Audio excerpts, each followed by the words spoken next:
On today's show, I have Tim Jackson here to talk about Baseball Prospectus's season preview for the Texas Rangers. How much of last year was repeatable and what to expect from this team in 2024. All that and more on this episode of Locked On Rangers. Let's get into it. You are Locked On Rangers, your daily Texas Rangers podcast. Part of the Locked On Podcast Network, your team every day.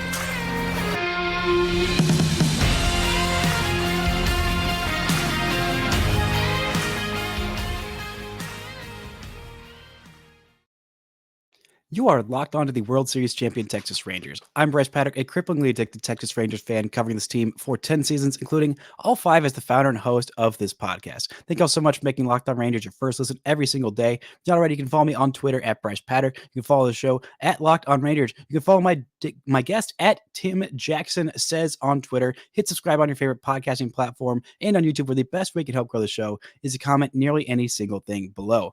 Now, joining me today is Mr. Timothy Jackson of Baseball Prospectus, writer extraordinaire, baseball knower, and writer of the Rangers 2024 season preview. How are you doing today? I'm doing well. How are you? You doing all right? I'm doing all right. I am ready to get into this discussion. I have a computer to argue about and some gripes that are just feel very almost insincere at this point, coming off of a Rangers World Series champion. Before we get into today's episode, this show is brought to you by Gametime. Download the Gametime app, create an account, and use code LOCKEDON for $20 off your first purchase.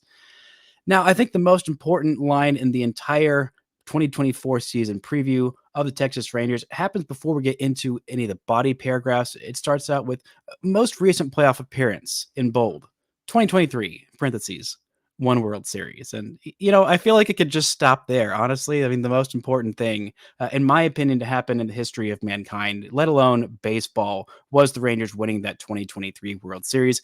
And all of us here in Arlington and Texas and wherever Rangers fans are spread across the globe, we are still very much riding that high of that World Series win, which was just an absolutely wild ride. And of the many things that were wild about it was a little 21-year-old coming up to the big leagues and in his first month and a half, 2 months of Major League Baseball, just putting on an absolute show.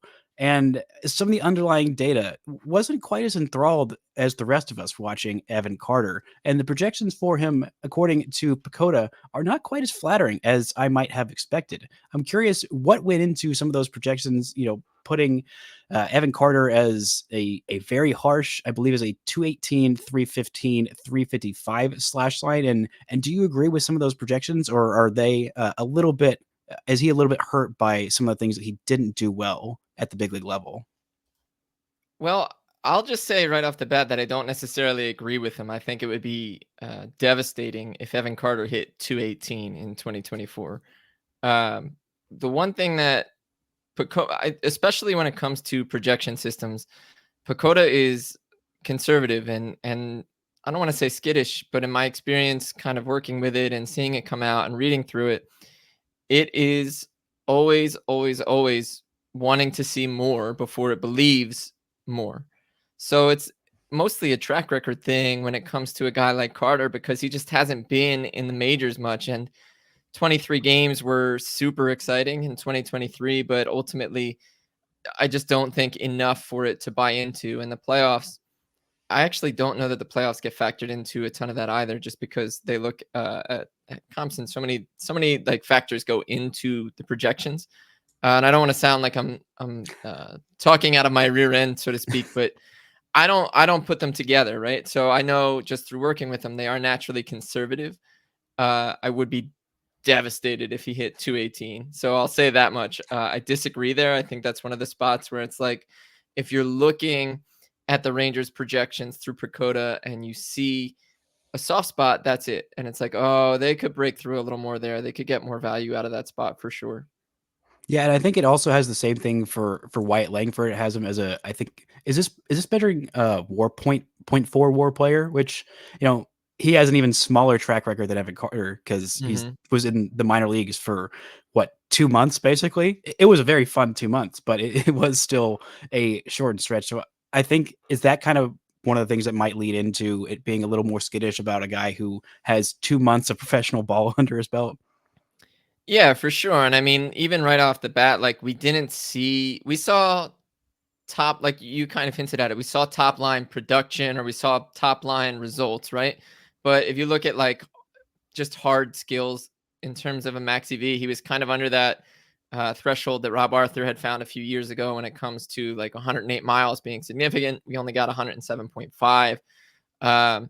He barreled the ball pretty well, but ultimately it was kind of like he hit a lot of grounders, relatively speaking, when he came up, which is something that's one of those things that I think kind of gets overlooked with any rookie, is that they take a while almost to show their batted ball profile, and so many of them are not their peak selves right away, even if they reach peak sooner just because of development tracks at this point. Even the tippy top guys, I think the thing to this is one of those instances where it's like, how do you want to use a projection system? Do you want to use it to say this is what they think of my team, or do you want to use it to say this is what they think of, like, blind bag this player, kind of like if you're putting their names into a hat, right, and you're just pulling out results. Oh, this one might kind of settle down lower than we would expect, just because that's what so many rookies do. So few guys come in ready to play full time. So few guys come in ready as fully baked, right? So it's almost like I'd be very curious to see this projection in a year, right? I'd be very curious to see it after Evan Carter has a chance to show not only does he need to make an adjustment, but he makes it, which, given everything that has been around him since he's been drafted, he's one of the guys that BP's prospect team has tabbed very early, right? They saw it right out of the draft, and they saw kind of how some of the market was reacting to him, and they said, "Oh, holy crap, he's got like top line skills. Everybody should be talking about him more than we have so far." Yeah, I remember that first year out of the draft, there was not much known about him, but it didn't take long for Carter being around that minor league camp of whatever was going on in 2020, for scouts saying, like, the consensus buzz that I was hearing about Evan Carter right when he was drafted was, oh, this kid is already the most talented player that was playing in the minor leagues for the Rangers Right. in whatever abbreviated minor league thing they had back in 2020. And Langford, I mean, it seems like, I believe, if in the top 100, Langford is above Carter at where was he at the top 100? I think he was. I know he's top 5. I can't remember. I think that y'all were the Sounds highest about on right. him. Yeah, at number 2, just behind Jackson Holly, the only player that he was Mm-hmm. behind. And man, the Rangers having 2 guys in the top 5. Evan Carter is at number 4 behind Junior Caminero, and like the Rangers coming off of a World Series title and then adding these 2 kids to a lineup. I mean, I feel like the lineup was definitely what carried this team for a lot of last year, and adding these 2 youngsters with such high ceilings and high expectations from the get-go. Is that something that you think that can help, this team maintain that level of offense that might have looked a little unsustainable at times, even though they are losing Mitch Garver? Yeah, oh, yeah, absolutely. Because there are kind of ways to balance that out. Like, yes, you lost Garver, but do you really expect Carter to put up like the Anthony Volpe type slash line for the Yankees last year, except with a little more on base and a little less slugging? I don't. And Volpe was somebody who came up, and there were questions around him in terms of how his game would play or how his plate approach would play. A little bit in terms of his adjusted swing, and it was steep, and it was geared toward power, and it worked through the minors, but he was shown pretty regularly and pretty quickly last year. That's not quite going to fly here. I think Carter's skills are higher. I think Langford's skills are higher. I'm not one to disagree with the prospect team. They are very sharp when it comes to tabbing these guys and really kind of knowing when to push them, right? When to really stuff their ranking. And we get into that a little bit in the preview in terms of what Langford did. Like, it's incredible that they didn't have to call him up, right? Like you mentioned, the lineup carried the team, and it's hard to argue when they win the World Series, but it's almost like, my God, how did they avoid calling up Wyatt Langford when he was as good as he was just to give him kind of that taste and see like, well, here we are. I think that speaks to both the quality of the lineup and the quality of the hitter and the quality of injection they could get for 2024. Yeah, definitely some high hopes for this offense. And it came out in a big feature by Jeff Passan that White Langford was actually in the traveling party around the team during that World Series run. And as much as Chris Young, denied it and scoffed it and laughed it off, and a lot of beat writers thought, there's no way that Wyatt Langford is going to come up and make his major league debut. It came out in that feature that, oh yeah, by the way, when Adolis Garcia went on the IL when his season was done after Game 3 of the World Series, he was definitely in strong consideration to make his major league debut in what would have been Game 4 of the World Series. Coming up, we're talking about what from last year was not sustainable and what about this model the Rangers are not going to sustain from last year. Right after this word from our sponsors. This episode is brought to you by Fire TV. Fire TV is your destination for sports, from live game to highlights to in-depth analysis. Fire TV offers amazing viewing experiences with smart TVs as well as the Fire Stick as well. So a stick you can plug in your existing TV that provides access to millions of movies and TV episodes as well as free live TV. Whether it's opening weekend for baseball or the college basketball tournament, you're going to want to have a Fire TV. Fire TV recently created Fire TV channels to help constantly deliver a supply of the latest videos for your favorite sports brands, all for free. That includes us at Locked On and most of the pro leagues, as well as college conferences too. Fire TV channels let you dive in, game analysis, highlights, and more to keep up to date with the latest world of sports. March Madness, NBA, MLB, and lots more. Not to mention great news, entertainment, gaming, travel, and cooking shows as well. Check out Fire TV channels on Fire TV and Alexa devices. If you haven't checked out Fire TV channels, you absolutely should. Trust me on this. To learn more, visit Amazon.com/LockedOnFireTV. Now we are here with Tim Jackson of Baseball Prospectus talking about the season preview for your World Series champion, reigning World Series champion, Texas Rangers, and about the weirdness that was last year. I mean, this was a team that was full of the highest highs, the lowest lows, had an 8-game winning streak and an 8-game losing streak all in the month of August, because why not do it in the weirdest way possible with a team and a franchise that has been full of weird, unrepeatable moments that would never happen again. But I'm curious, as an outsider viewing this team from what happened last year, what part of the 2023 team was the most unrepeatable, unsustainable thing that happened? I think that one's the pitching staff, right? I mean, like, maybe generic or too big, too sweeping of a statement, but I think that's the thing that stands out to me in terms of. I mean, how did you all feel with the pitching staff in general throughout the year? Were you like, oh my God, how many times did you say, oh, this might be falling apart?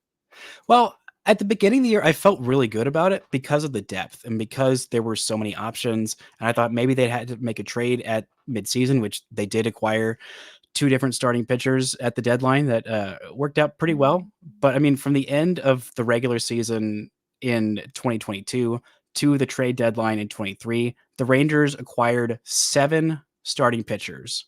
And by the end of the World Series, they had 2.5 that were fully healthy and effective, and it ended up working. But yeah, I felt really good about it. I mean, obviously the DeGrom signing, like, you're taking a big risk there, but I mean, if no one else is willing to pony up, that's what kind of the game plan was for that rebuild. Is all right, Corey Seager is, no one's offering him 10 years, 300 million plus, done. Oh, Simeon's not getting offered the kind of deal he wants, done. And that's kind of what it took. And so they've signed about 1 million pitchers, and you thought, okay, well, you got a bunch of pitchers, so if some of them get hurt, then this can work out. And a lot of them got hurt, and a lot of them got hurt badly. Yeah. But because they had that depth, they had just enough. And so the same with the bullpen, except to a lesser degree, it was less addressed because I think last year they weren't quite sure that was year 1 of the rebuild being over, but it kind of became apparent by May that, like, oh nope, this is it. This is when you go for it. So let's see what can happen. But yeah, I totally agree that there was definitely some questions about that rotation. Do you think it is a lot significantly more questionable this year, even with the guys who were supposed to come back in, Scherzer in June and Malley hopefully in July and DeGrom in August? I do, just in the sense of like, can you name the last team to have a staff like this to make a run like that 2 years in a row? I cannot. And that's one of those things where it's like, if we could, we would name them very quickly, right? Because it would be so standout. So I think there's some natural regression baked in, like a team coming off the Super Bowl, and they always, unless they're Kansas City, have trouble getting back, or some other dynasty like New England. But just for a parallel in another sport, um, I think it's just really hard to do. And when you bring back a lot of the pieces, which you should do on a championship team, especially when you are, like you're saying, spending this money to bring them in to kind of prove the point of like, no, spending money is a very worthwhile thing. And that's actually, I wrote a piece in the middle of around game 120, that was initially titled "The Texas Rangers Are 71-48, Excuse Me." And it ended up being titled "A Texas-Sized Improbability," because nobody expected the Rangers to be so good that far into the season, right? We didn't expect it to work last year. And one of the lines in that piece was something like, it would be a tragedy. It's like nearly impossible for them to miss the playoffs. And that was right before like the losing.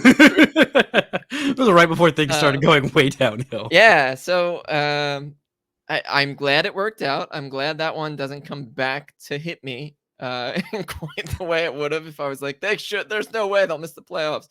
But I think it's very, very difficult to repeat what they were doing, in the sense of like, even like if we go back to Pacoda, right? Like, do you expect nearly 30 starts out of Eovaldi when he hasn't thrown that much back to back in years? Do you expect Max Scherzer to be more than Max Scherzer has been the last year and a half or so when he's back? Do you expect a guy coming off surgery, Tommy John, like Malley is, to be himself fully right away? And what does that look like? Because before he was injured, there was a lot of hope for him. He was still like a slowly evolving arm.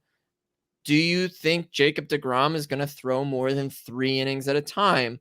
Do you think Jonathan Gray, or Jonathan, I fully named him like an angry mother. Do you think John Gray is going to be more than what he was? He had an approach change last year where he was throwing different pitches, right? Or kind of mixing his pitches differently for the first time in his career. He threw fewer fastballs than he ever did. And it still resulted in this kind of like stagnant, middling production. Do you think Dane Dunning will be more than a guy who is on the mound? Like, all of these are, in a sense, I think a sum greater in whole than they are in any one question. Like, any one of these could go any number of ways, but the fact that there are all of these questions and you can just list them off, I think that makes it very tough to be like, oh yeah, the Rangers, they're going to be right back in it, because baseball is a long and cruel season. It is definitely a long and cruel season. There are some things that I'm hopeful for. I mean, with Eovaldi, 30 starts, I think that is aggressive. But if he follows the game plan of what happened last year, of be amazing in the first half, get hurt right at the All-Star break, come back just in time to get fully healthy for the playoffs, I think the Rangers might take that. I mean, they rode him pretty hard last year once DeGrom went down. I mean, he was huge for the Rangers in that first half. And, once they acquired the reinforcements of Scherzer and Montgomery, those were both very, very helpful. And for Scherzer, I don't think they're asking him to be, peak Max Scherzer. I think that Mike Maddox definitely got a lot out of him. Maddox was his pitching coach during 2 of his 3 Cy Young years. So I think that there was definitely some tweaking there. And being on a competitive team that wasn't the Mets sure helped him. I think in terms of the intensity, I mean, he's always very, very intense, but just like upping it just that little bit more of like, okay, Sure. we are in a playoff chase right now. So, and this team needs me very, very badly. And he stepped up in a big way. Coming up, we're going to talk a little bit about how much better these projections would feel, how much safer this team would feel if they were to add Jordan Montgomery and bring him back. Right after this word from our sponsors.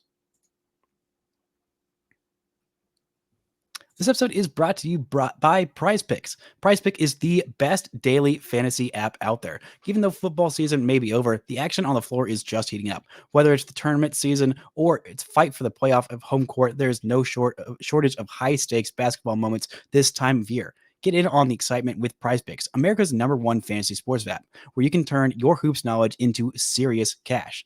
Want to play alongside some great prize picks? Favorite players like Meek Mill, Sugar Sean, O'Malley. You can now find it on the community plays under the promos tab of the app and view the entries from some of these biggest names in the prize picks community each week. Prize picks even offers injury assurances. So if your entries even if your guy gets hurt in the first half of a basketball game and he doesn't come back in the second, those player projections won't count against you. So check out the app, download the app and use code LOCKEDONMLB for a first deposit match up to $100. Download the app today and use code LOCKEDONMLB for a first deposit match up to $100. So check it out. Prize Picks. Pick more, pick less. It is just that easy with Prize Picks.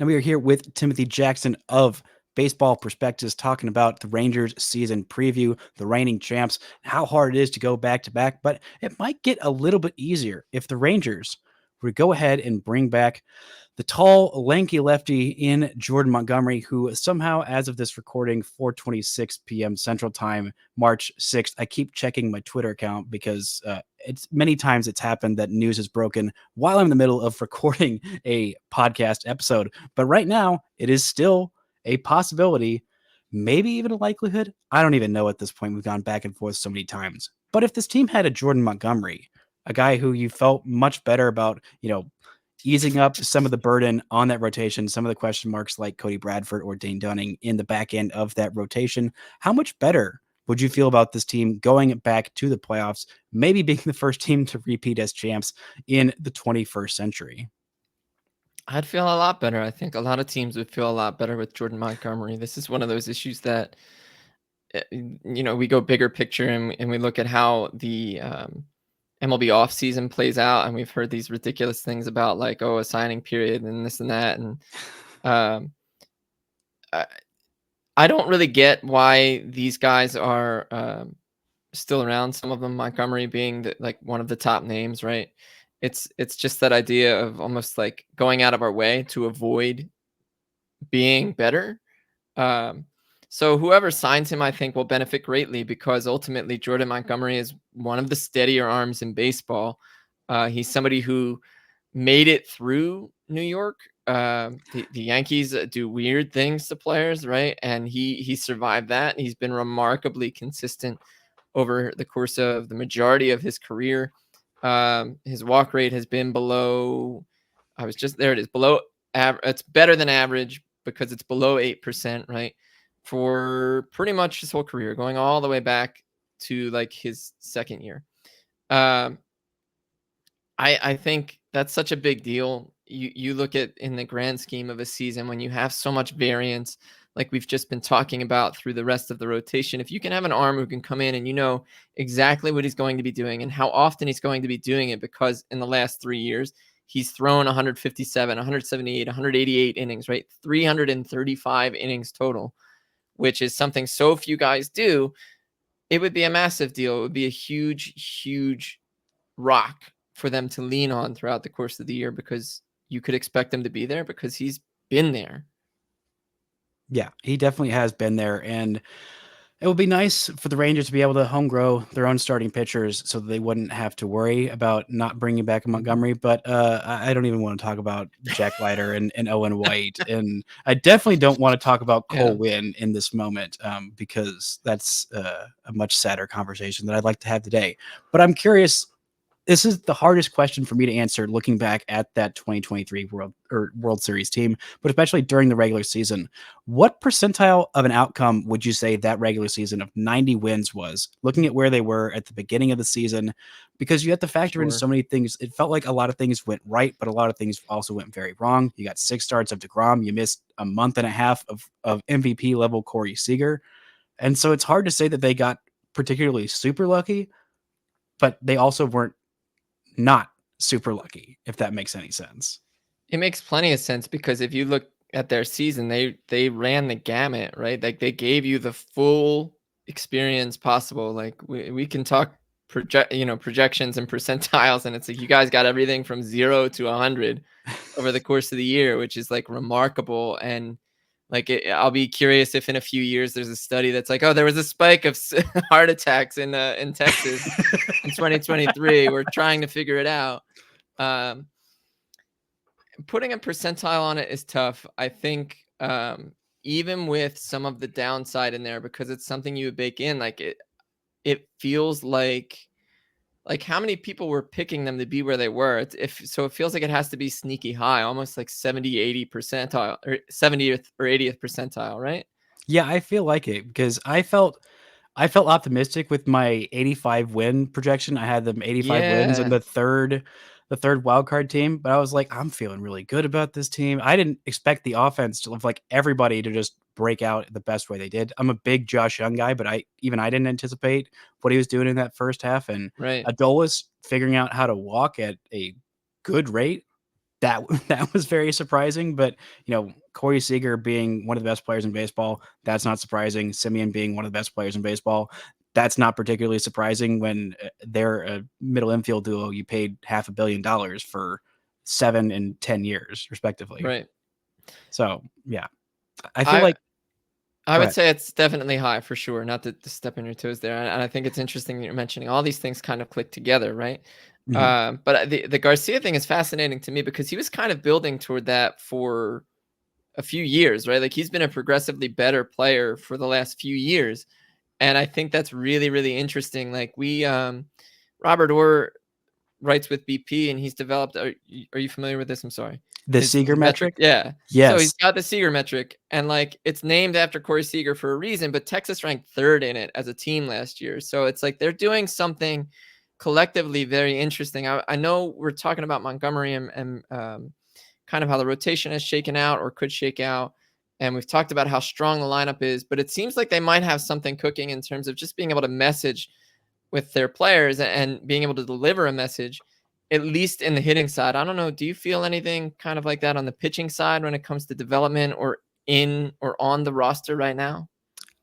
In terms of development, I mean, this team has been a travesty at developing pitching in general, but I mean, it's so hard to develop starting pitching for anybody, but this team has Right. been they've been so unlucky with it. And the fact that Cole Reagans is sitting right there, anything short of a ring, and that Cole Reagans trade haunts me consistently in the forefront of my mind for the rest Oh of my yeah. lifetime. But I get to say, good on you, Cole Reagans. Happy for you. Go thrive. But the hitting side, yes, this hitting staff is phenomenal. I mean, Donnie Ecker as the bench coach slash offensive coordinator, who they took over, was I think a very big part of that 2021 Giants season going nuts offensively. Tim Yeah. Hires is a very good hitting coach as well. And Seth Connors is a pretty solid assistant hitting coach. But yeah, I think the messaging is very, very solid. And having Bruce Bochy there and that calming influence, like I think, and Mike Maddox as a calming influence on the pitching side, like I think just their presence as a coaching staff, the way they're able to get their message across to players, whatever they're doing is incredibly effective. And I don't see it changing. And so I think that will kind of lead to a lot of success. If it could lead to the success of developing one singular, like number 3 homegrown starting pitcher, like if any of Owen White, Jack Leiter, you know, Brock Porter, Kumar Rocker, if any of those guys turn into a big league number 3, I think I might even be happier at that than the World Series. Probably not, but like, a guy can dream for some kind of miracles. Before we get out of here, I want to go through what is your worst case scenario or 10th percentile outcome and your 90th percentile outcome for how the season could go with Rangers, because of the teams in Major League Baseball, I'm a little biased, but I think this Ranger squad might have the biggest gap for how the worst of it could go and how the best this season could go. Yeah. I mean, we didn't even really we maybe mentioned the bullpen momentarily, but we didn't really dig into it. And like I thought it was interesting that they signed David Robertson for a kind of like that like experienced guy Chapman role while letting Chapman go. I think that's the kind of thing that could maybe pay some dividends through the regular season. We've seen David Robertson come up with some mixed results later on, but he's a guy who is really, really good. It still has a devastating off-speed pitch that could kind of like be a sneaky calming presence or, reliable presence on the mound through some really tough times. And I think that would lead to kind of something like, I mean, we can't repeat last year. If we do, then that's like 1000th percentile, right? With how things mixed well together. But even when you're talking about the staff, what you're really getting at, it seems, it's like the right people being able to kind of swirl together this collective thing that is beyond any given skill set that supplements it or complements it rather than tries to speak or work separately from it, which I think happens with a lot of teams that aren't run well. So that they have been willing to spend the way they have, but also acquire the right people from a messaging perspective, I think is a big deal that could lend itself to a similar season to 2023. But for as low as it could be, I mean, I think it's, again, how have we not seen it already, right? Like we saw that streak after they were 71-48, and it was bad and it was rough and really threw a lot of doubt into things. I think what the Texas Rangers could be is what we've seen the Texas Rangers already be, right? In that lowest percentile, it might be like a 20. Like, what if all the pitchers' arms fall off? Like it's our pets' heads in early 90s movies. And then again, what if they don't? This is like the best part of projection season for me. It's like, yeah, it would be awesome, like if it didn't happen that way.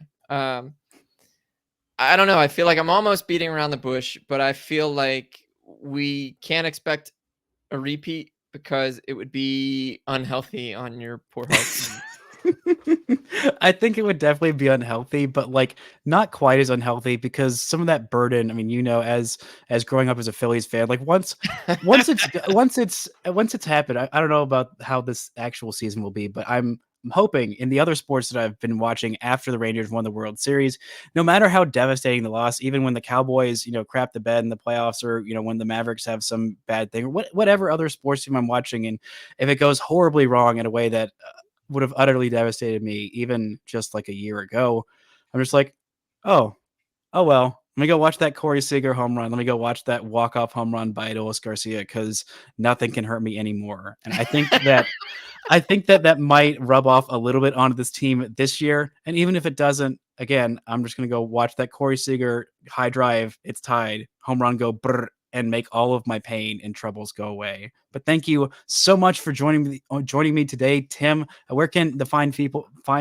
listening listen to find your work? Gosh, I have just lost all of my words. Where can the people listening to this find all of your good work?